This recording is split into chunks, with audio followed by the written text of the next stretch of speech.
This show is part of OnePlace, a daily network of focused briefings across the stories people follow most. Welcome to today's roundup, where we dive into the latest headlines. We have a packed show today covering everything from pop star feuds to major legal developments in the music industry. Zayn Malik admits to past arrogance amid physical altercation rumors. Katy Perry faces scrutiny over a resurfaced Justin Bieber clip.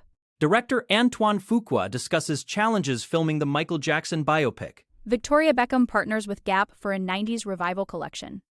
Actor Quentin Aaron discovers a shocking secret after his coma. Brianna Chicken Fry demands receipts in the Alex Earl drama. Hybe chairman Bang Si-hyuk faces a potential arrest warrant. Singer D4VD pleads not guilty in a high-profile murder case. Let's start with Zayn. Zayn Malik is opening up about his personal growth, specifically admitting that he has finally learned to let go of what he calls his brash arrogance. In a recent interview on The Zach Sang Show, the 33-year-old singer confessed that he used to feel the need to always be right, but he has since realized that it is okay to be wrong. This moment of self-reflection is particularly striking because it comes right on the heels of reports that a Netflix documentary featuring him and former bandmate Louis Tomlinson has been scrapped. Allegedly, the two got into a physical altercation while filming in the US, with reports claiming Zayn actually punched Louis in the face. This incident reportedly left Louis with a concussion and required medical treatment, leading to a total breakdown in their relationship. They haven't spoken in 6 months, and Louis recently unfollowed Zayn on Instagram. It is a massive shift from the nostalgia fans were hoping for with that documentary. Zayn explained that learning to love himself has made him more receptive to others' opinions, even when they differ from his own. He noted that as he has gotten older, that inner voice demanding he win every argument has finally started to chill out. However, the timing of these comments is hard to ignore given the severity of the allegations regarding the fight with Louis. While Zayn is promoting his new album, Conical, and talking about the peace he has found in fatherhood, the industry is still buzzing about the multi-million-pound deal that went up in flames because of this alleged blow-up. It seems Zayn is trying to signal a new chapter of maturity, but the physical nature of the reported feud suggests there is still a lot of tension behind the scenes from their One Direction days. Not a Katy Perry. Katy Perry is back in the spotlight for all the wrong reasons, as a video from 2012 has resurfaced online. In the clip, a then 27-year-old Perry is seen meeting an 18-year-old Justin Bieber backstage at Capitol's Summertime Ball in London. As they hug, Perry is caught on camera grabbing Bieber's backside and seemingly mouthing the words, "Sorry, Selena," to the camera, referring to his then-girlfriend Selena Gomez. This footage has gone viral again because it coincides with very serious sexual assault allegations recently leveled against Perry by actress Ruby Rose. Rose claimed on social media that Perry assaulted her at a nightclub in Melbourne over a decade ago, describing a graphic and non-consensual encounter. Rose explained that she kept it a secret for years because Perry had agreed to help her with a U.S. visa, but she has now decided to report the incident to the authorities officially. The public reaction to the resurfaced Bieber clip has been swift and largely negative, with many critics pointing out that the behavior looks much more disturbing in the context of the current allegations. Users on social media are describing the footage as a bad look, noting that Bieber appeared visibly uncomfortable or humiliated by the interaction. While Perry's team has dismissed Ruby Rose's claims as reckless lies, the combination of a formal police report and these old videos is creating a significant PR crisis for the singer. It is a stark reminder of how past industry interactions are being reevaluated through a modern lens of consent and professional boundaries. As the investigation into Rose's claims continues, these clips are serving as fuel for those who argue that there was a pattern of inappropriate behavior. It remains to be seen how Perry will address the specific video or the mounting pressure from these resurfaced moments. Next, the Jackson biopic. Antoine Fuqua, the director of the upcoming Michael Jackson biopic titled Michael, is speaking out about the complexities of handling the late singer's controversial history. In a new interview with The New Yorker, Fuqua revealed that he originally shot scenes depicting Jackson's 2003 arrest, including a sequence where the star was stripped naked and treated, in Fuqua's words, like an animal. However, those scenes had to be cut due to a legal technicality. A $23 million settlement Jackson made with the Chandler family back in the 90s actually forbids the Jackson estate from participating in any depictions of events tied to those specific sexual abuse allegations. Since the estate is involved in the film, Fuqua was legally blocked from including that specific narrative thread.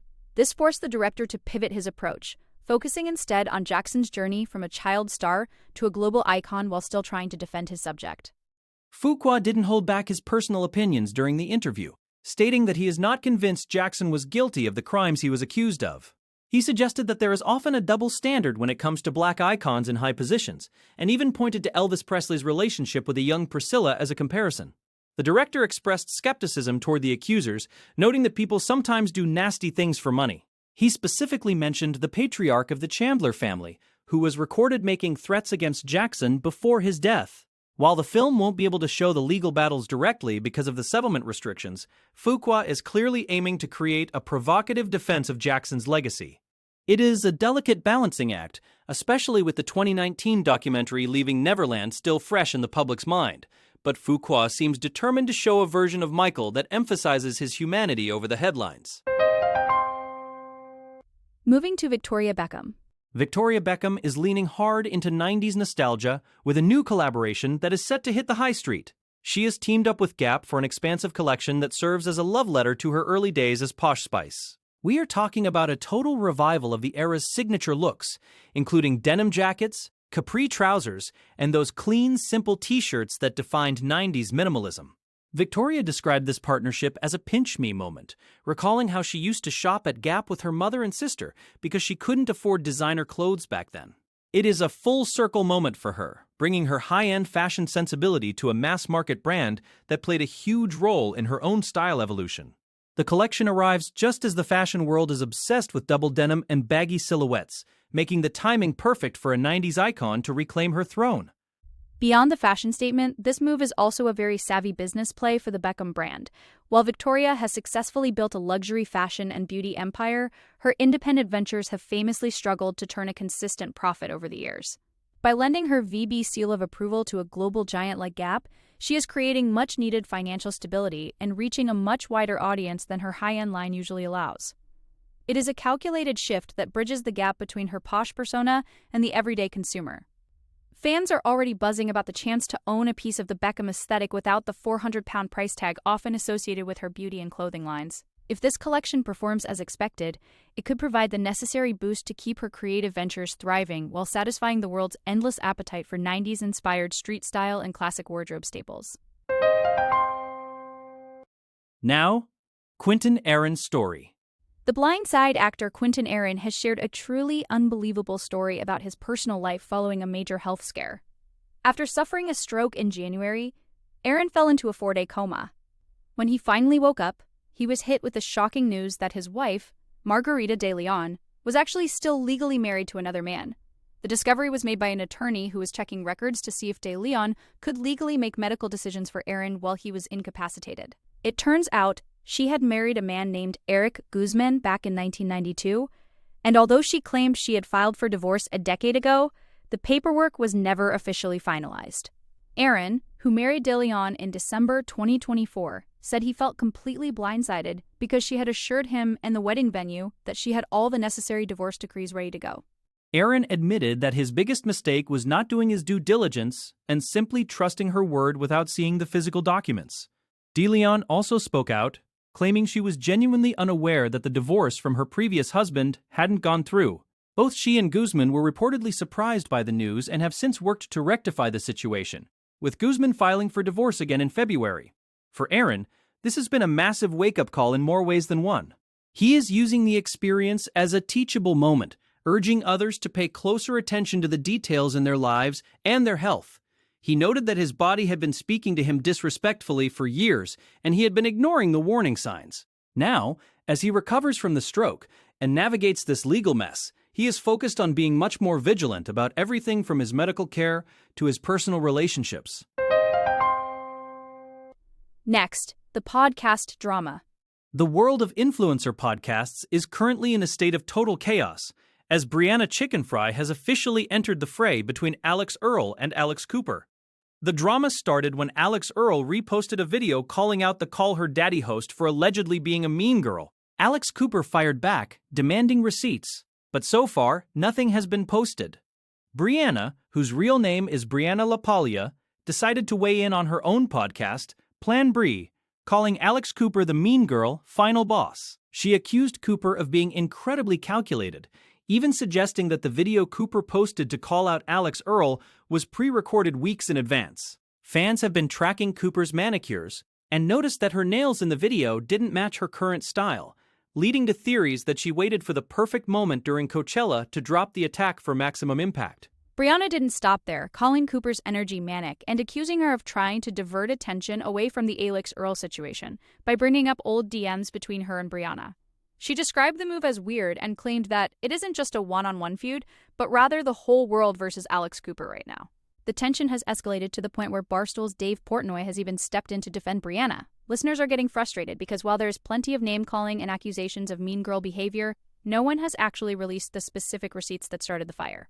Brianna is threatening to spill everything if the others don't hurry up and come clean. It is a high-stakes game of social media chicken, with each creator trying to protect their brand while the audience waits for the actual evidence of what went down behind the scenes. Now to HYBE's chairman. In a major blow to the K-pop industry, South Korean police are seeking a detention warrant for HYBE chairman Bang Si-hyuk. The allegations involve illegal trading related to the company's 2020 public offering. According to the Seoul Metropolitan Police Agency, Bang is accused of violating capital market laws by misleading investors. He allegedly told them in 2019 that the company had no plans to go public, urging them to sell their shares to a private equity fund that was reportedly linked to his own associates. Once HYBE did go public in 2020, that fund sold its stake, and Bang allegedly received 30% of the profits through a secret shareholder agreement. This resulted in illicit gains of roughly $129 million.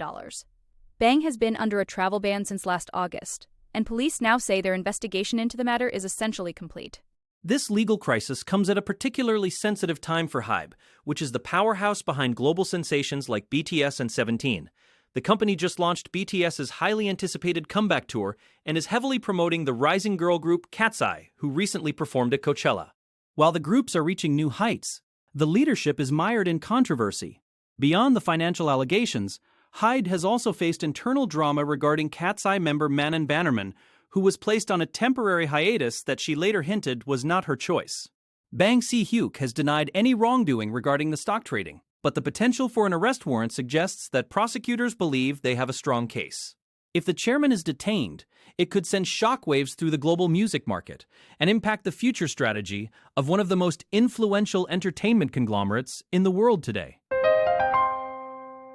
Finally, the D4VD case. The singer, known as D4VD, famous for the hit song Romantic Homicide, has officially entered a plea of not guilty following his arrest for the murder of 14-year-old Celeste Rivas. The 21-year-old artist is facing incredibly serious charges, including first-degree murder with special circumstances, lewd acts with a child, and the mutilation of a body. Because of the nature of the charges, the death penalty is a possibility if he is convicted. In a strategic legal move, D4VD's defense team has demanded an immediate preliminary hearing to take place within the next 10 days.